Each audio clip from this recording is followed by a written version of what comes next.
Most hardcore. Some of them talk, but lacking in character. How can I relax when it's theft of innocence? The harmless are broken.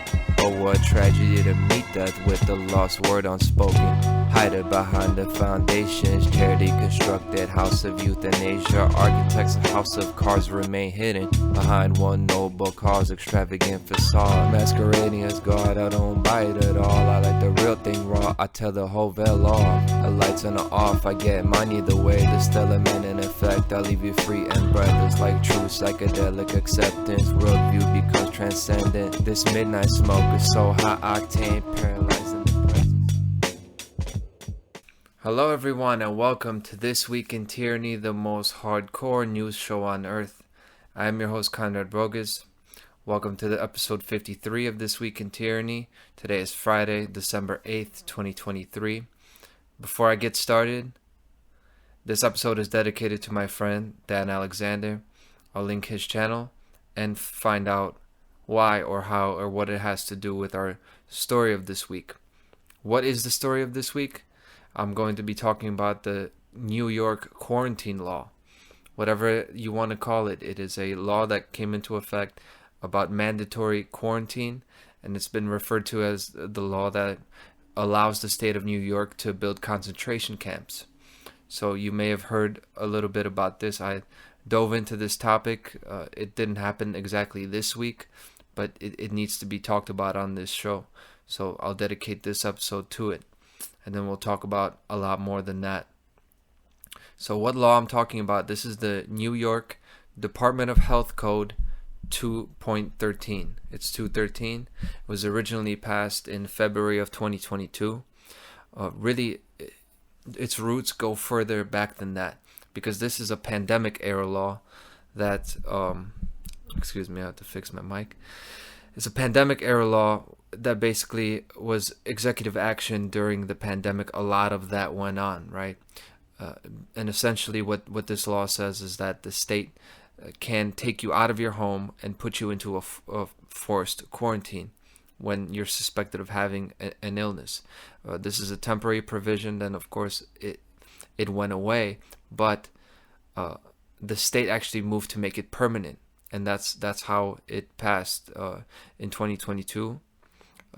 But in July of 2022, Supreme Court Judge Ronald Plotz ruled that this was unconstitutional, obviously, because it is blatantly unconstitutional. I'll read it. I'll read a part of the law. So that happened in July, but the state appealed that decision, and it went up and up into the appellate courts, and the New York State's 4th Judicial Department Appellate Court recently overturned that decision. This is now more recent. This is how this story originally got the buzz. It did get a significant buzz, and it definitely got the attention of the fact checkers, and I'll talk about them as well. But let me read a bit from this law, as I said I was going to. Code 213, Part A, Number 4.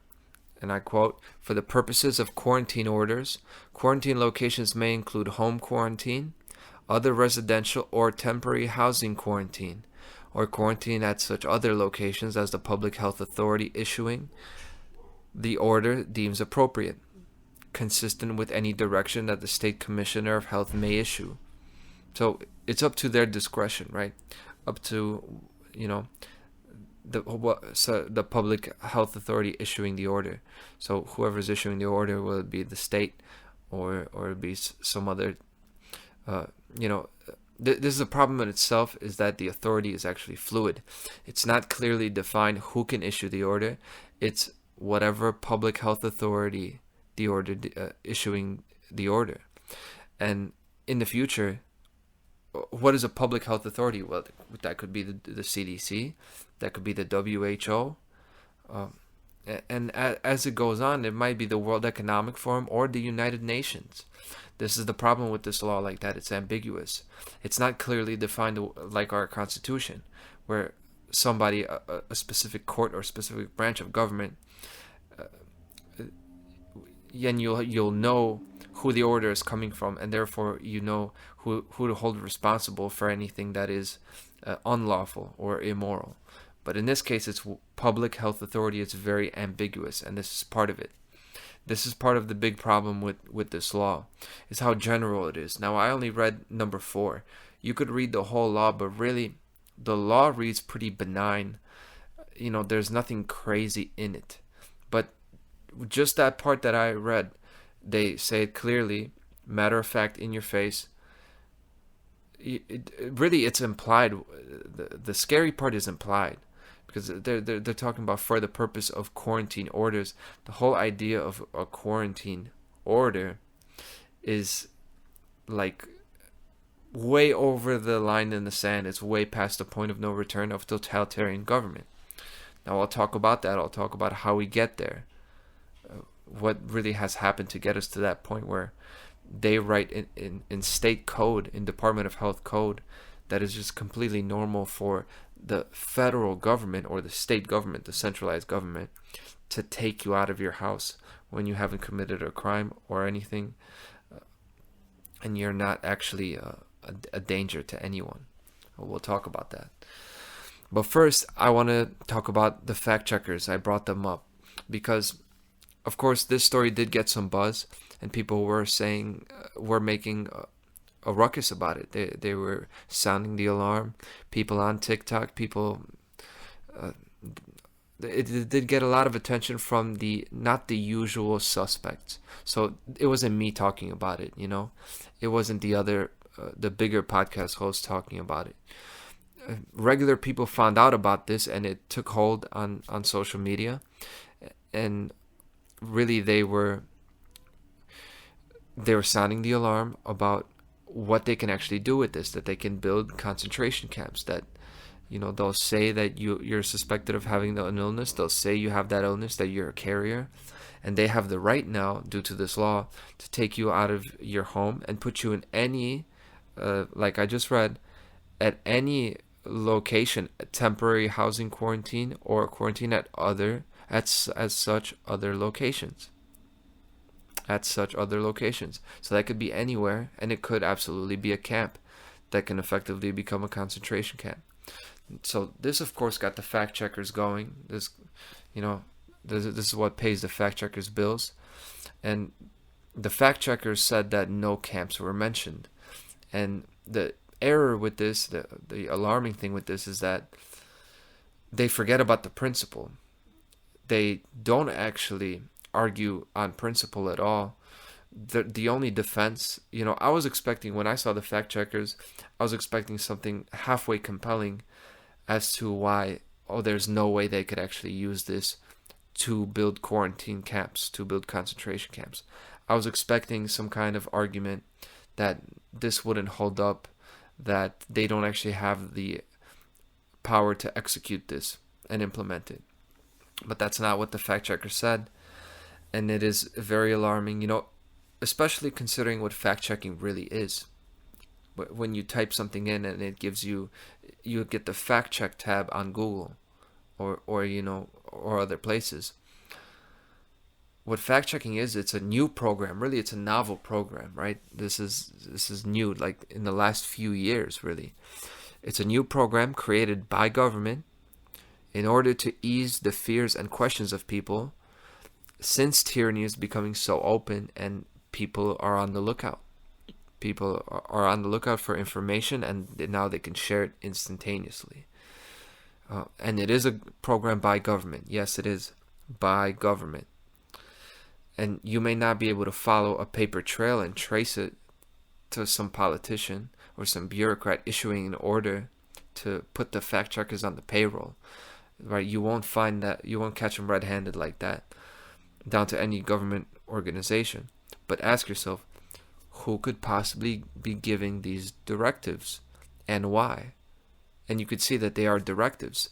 you could see that they are following narratives. They're not fact-checking any ridiculous claims that have nothing to do with mainstream narratives. It's the one.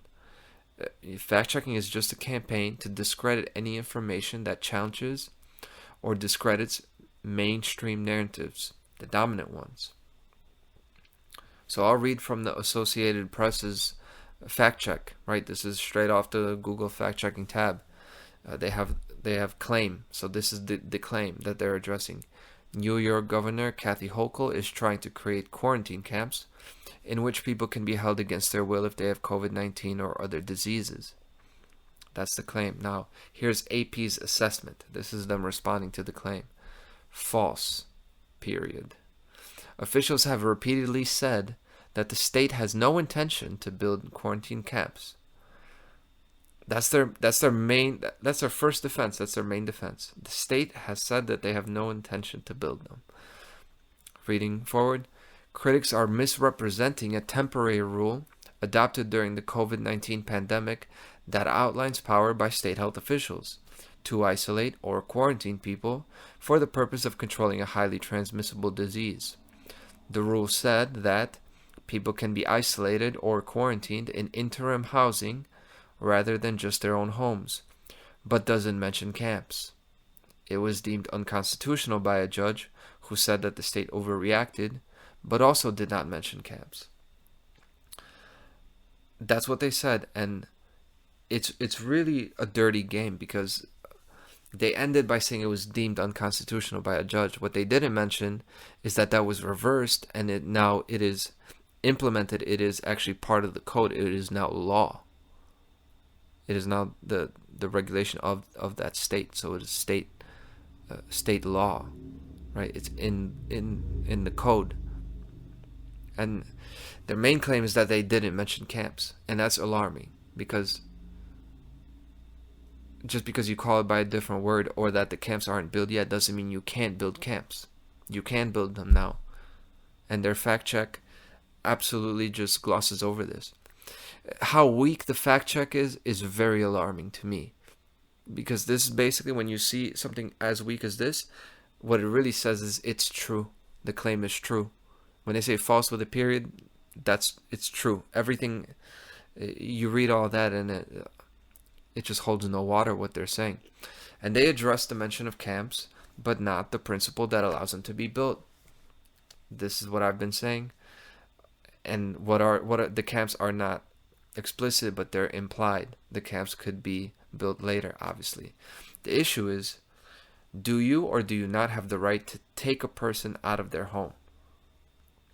That's the issue. And that's the issue that they're not addressing. With this law, forget the minutia, forget it. Forget everything else. Does somebody have the right to take you out of your home when you committed no crime and you're posing no you're posing no threat to anybody?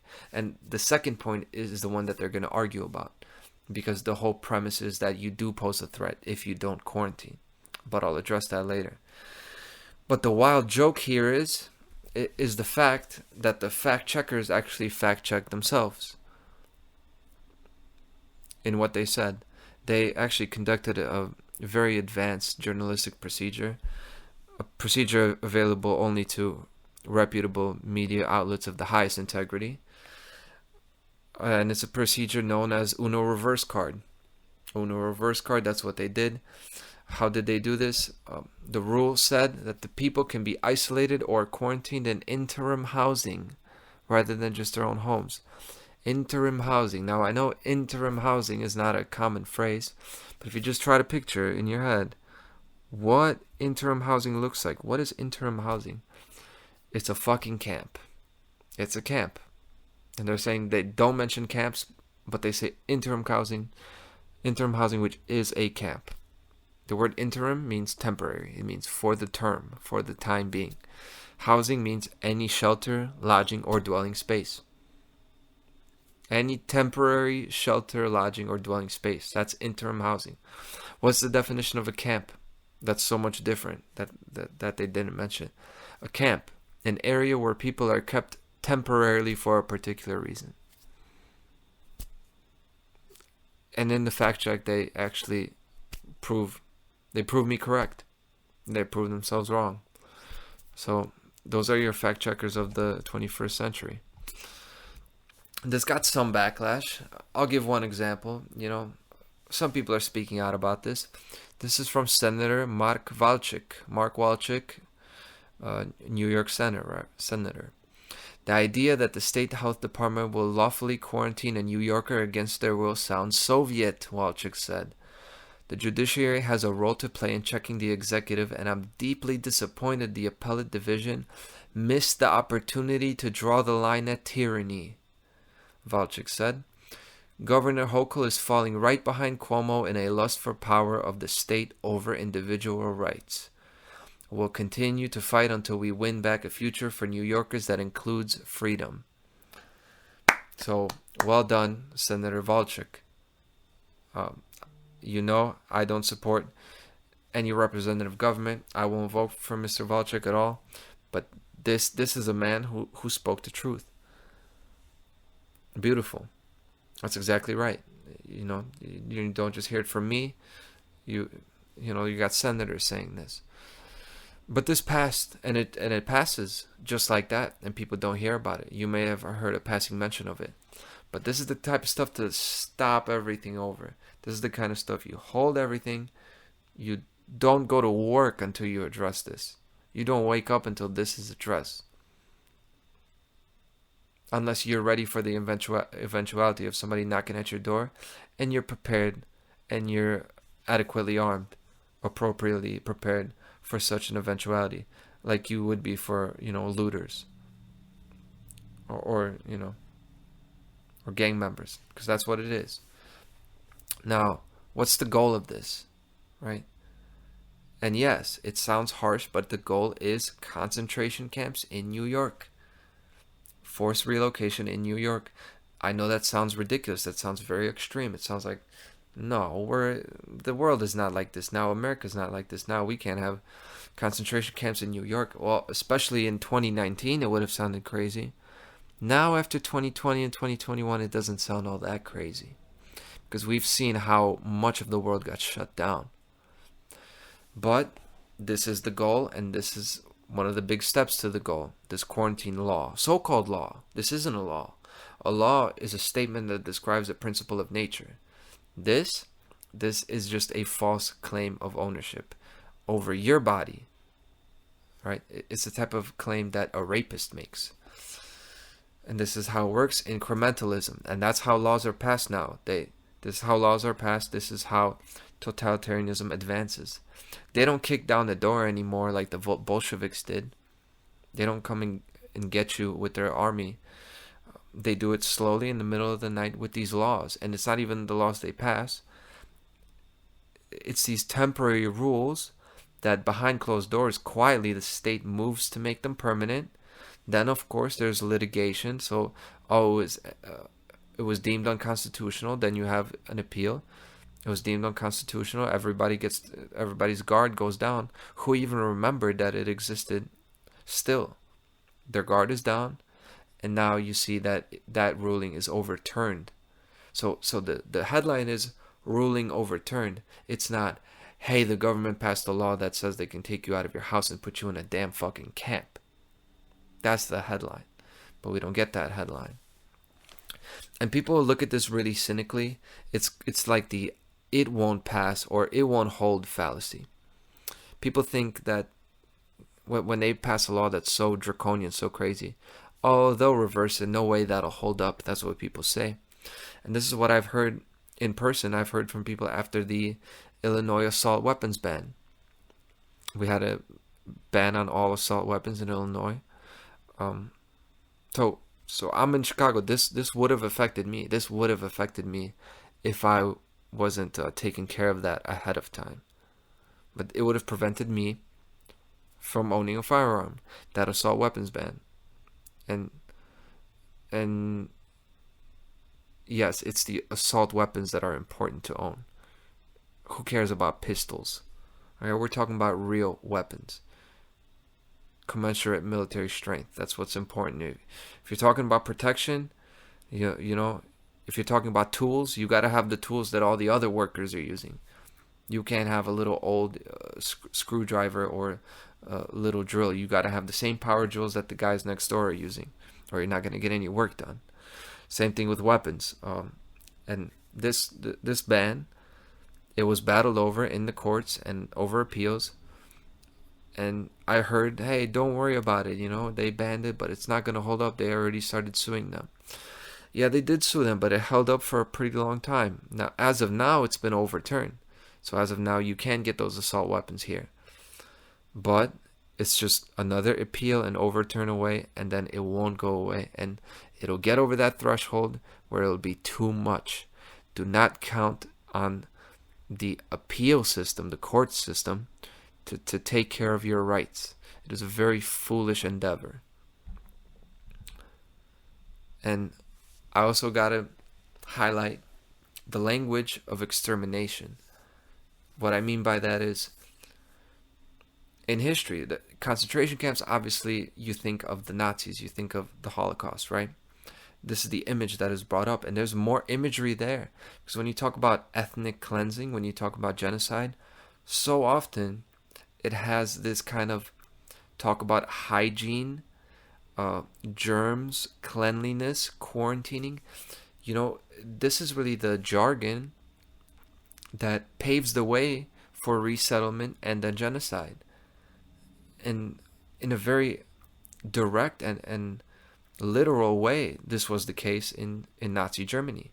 They even took them to the bathrooms. They called it a bathroom. The showers, the gas chambers were the showers.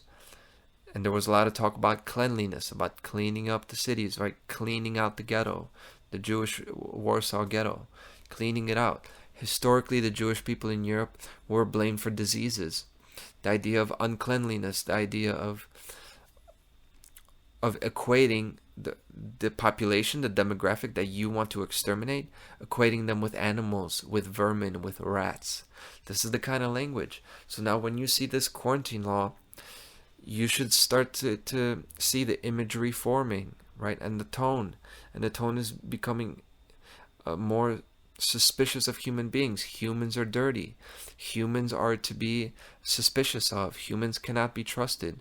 Humans need to be taken out because they can't survive on their own. They need to be taken out and taken, taken down into public housing. This is where it's going to go. This is what happens, and this is just another step. It's another step, but this is why it is a big step. This is the kind of step where you look back and you say, how the hell did we get here? Hence making this video. Now, this is big tyranny, and I talk about tyranny every week, as you know. And of course it's important to know because it shapes our reality and it affects our world in a very real way. Nevertheless, in a way, this quarantine law, in the grand scheme of things, it's just another lie. It's another lie in a web of lies thrown over the world to cover it with a false reality. You know that the word quarantine is just a euphemism, and the idea of a quarantine is a highly abstract concept. And in fundamental organic reality or life, in real life, it doesn't exist. There's no such thing as compulsory quarantine. What that actually is, it's people coming to wherever you are and taking you to another place by force. And that's the real world. And that's all that's really wrong with the world. People are violating other people's life and property by force. And seeing things that simply, this is why I dedicated this episode to Dan. Dan Alexander. This is what he does best. This is why this episode is dedicated to him. He's somebody I've met this year. This is how he explains these things. Very simple, down to the core. What is actually happening? Just like me. This is a guy that doesn't have a best-selling book or a PhD or qualifications, but he knows what's going on. I'll tell you what. And right? He doesn't spend much time on exposing the false world. Like every week I expose the false world, I expose the lies, and then I integrate that and I talk about the true world, the true life. So we need to go back to the beginning. We need to go back to the real world, remind ourselves, remember the creation of who we are, right? So we think about the creation of the universe itself before tyranny went into it. And this is why you should check his stuff out, because I'd say his greatest ability is breaking down complex things into the most basic and fundamental principles. And when you see a law passed like this that's so crazy, you want to take a step back. You want to go back to the most fundamental principles and ask yourself, how did we get here? My man Dan, part of it is understanding of language. Without studying language, most people would have missed the interim housing thing. You know how that really is saying camps. Understanding of language, but not just the meanings of words and etymologies, but down to the actual letters and numbers and what they mean. And this is Dan's series called The Living Word. And our job as teachers and warriors for the truth is to, grasp all that information that is out there, but convey it with simplicity. Break it down into the most simple form so that it is clear and obvious to all, regardless of language, age, or intelligence. We need to be able to speak the truth and explain this to people who are not that intelligent. Because the truth, they have access to the truth as well. We just need to speak their language. We just need to speak the same language. Hence the living word.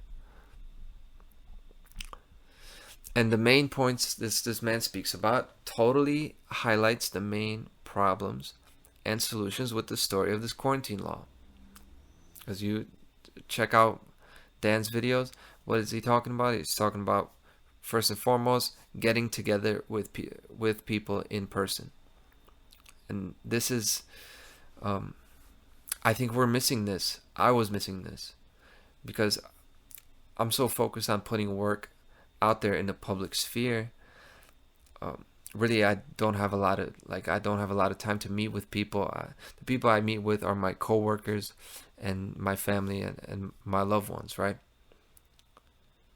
But it's all about getting together with people in person. This is the important thing. This is where we learn about what the individual is, our individual power, our rights, our expression, by interplaying with others around us. Not a collective, but individuals having relationships. We've lost this, and it's on purpose. And this quarantine law, what is it all about? It's about separating you from those other people. 100%. This is the exact thing, because only people that are distrustful of each other and separated can really be taken to concentration camps, because otherwise the bonds are too strong. They will not separate people. But if you're sitting there alone with nobody else looking you in the eyes, you got nobody to count on, nobody who's counting on you, then you get that knock on your door and you might go. That's what it's all about. Second point that Dan stresses is growing your own food. How that's significant is if people grew their own food, or at least they ate food that wasn't poisoned, like GMO, fluoridated water, things like that, the massive amounts of sugar, then probably the pandemic would never happen.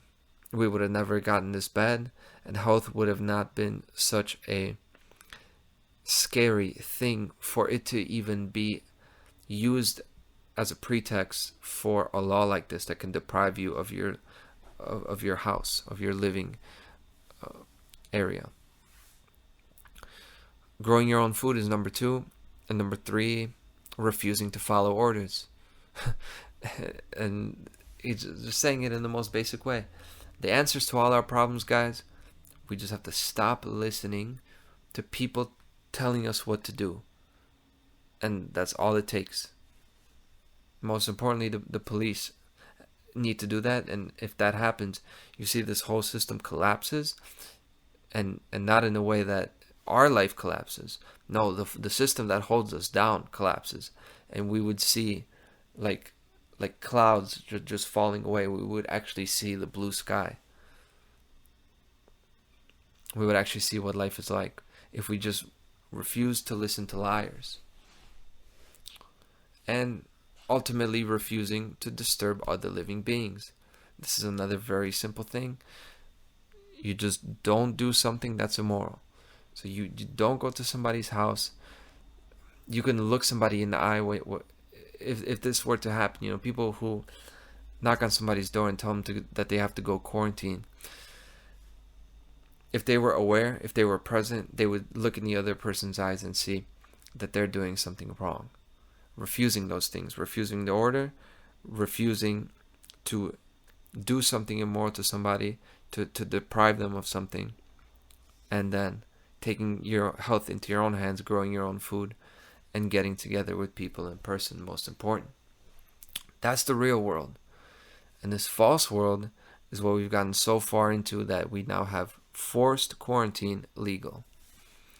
And the fact that the concept of quarantining has become largely accepted just demonstrates how far that government brainwashing has advanced. Interestingly, the idea of spreading disease, this fear of contact with another person is actually rooted in religious superstition, not just medical history. It's religious dogma.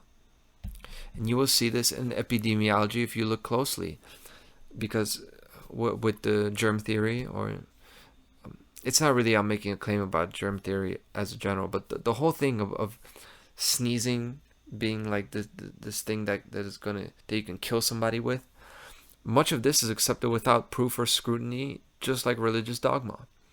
Because to this day, we don't know the mechanism through which a water droplet, when someone sneezes, lands on someone else, sticks to them, and infects them and makes them sick. That's never been shown scientifically.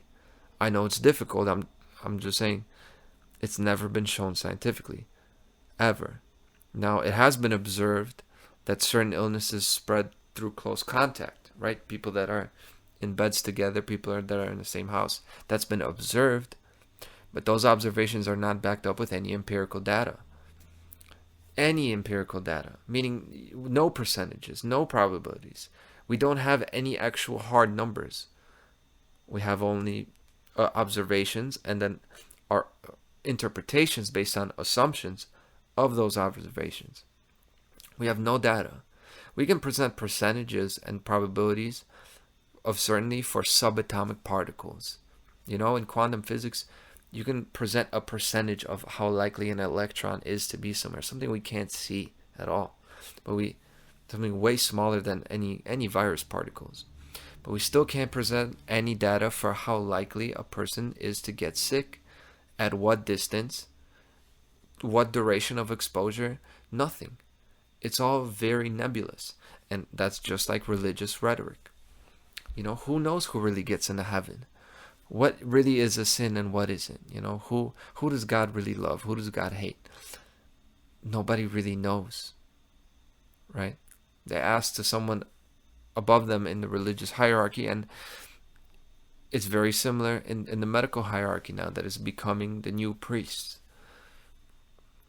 And that uncertainty is there as far as how that works. And furthermore, we've lost the view of illnesses as a seasonal natural process. I call it a seasonal software update of the body's defense system.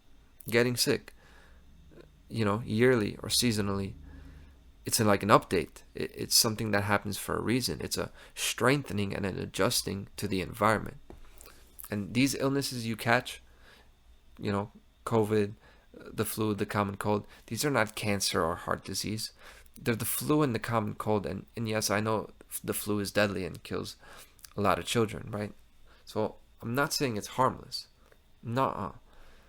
I'm saying let's look at the actual danger. Let's look at what we can prove step by step, and then remember where we're at now. We're at forced quarantine being legal. And there are examples to, of course, disprove that it works this way at all, the germ theory. Because infections have happened in space where everybody gets tested and everybody was isolated, so there was no way that germ could have spread there, but they developed the infection anyway. Or on a ship in an ocean where they had no way to be exposed to an outbreak that happened somewhere else at that time. So how do you explain that? That in itself disproves that as causality. That germ, if it was a germ, it would have had to be latent to the degree that you can't even say that it's the germ itself that caused the disease to that degree. Right? You would have to really, you're in the territory of, okay, looking at it like a process, a seasonal process. You have to look at then the gene expression and whatever it is that makes that illness express. And if you take that into account, then the whole quarantine thing flies out the window, really, right? Because it's not the actual sneezing that causes the illness. Another instance, another thing to prove my point. In families, some people get sick at the same time, but many families or households have a child, and that the child always gets sick like 2 weeks earlier or 2 weeks later, and there's a pattern, and this pattern happens again and again. And I say all that to really outline the levels of separation from reality. Where we're really at. We're at the point with the so-called law where they can take you out of your house because they're going to say that you sneezing on somebody is really like a terrorist act, and therefore they treat you like a terrorist. That was bad enough. The Patriot Act was bad enough. Because the reality is, if you have there's no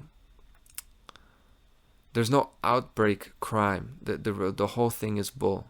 It's been bullshit from the start, and they've been programming people with this for hundreds and hundreds of years, really. That you sitting in your house can somehow hurt somebody else, and it's really just not the case. I can't hurt you where you're at right now. The only way I can hurt you is if you're attaching yourself to an illusion, and what I'm saying is breaking it. But in that case, I'm not the cause of that state that you're in. You're the cause of it. And they will try to make us think that we can be the cause of the world's suffering. It's collectivism. No, we are not the cause of the world's suffering. We are not the cause of world hunger. We are not the cause of the supply chain collapsing. Government is. And that's This Week in Tyranny. Thank you for watching.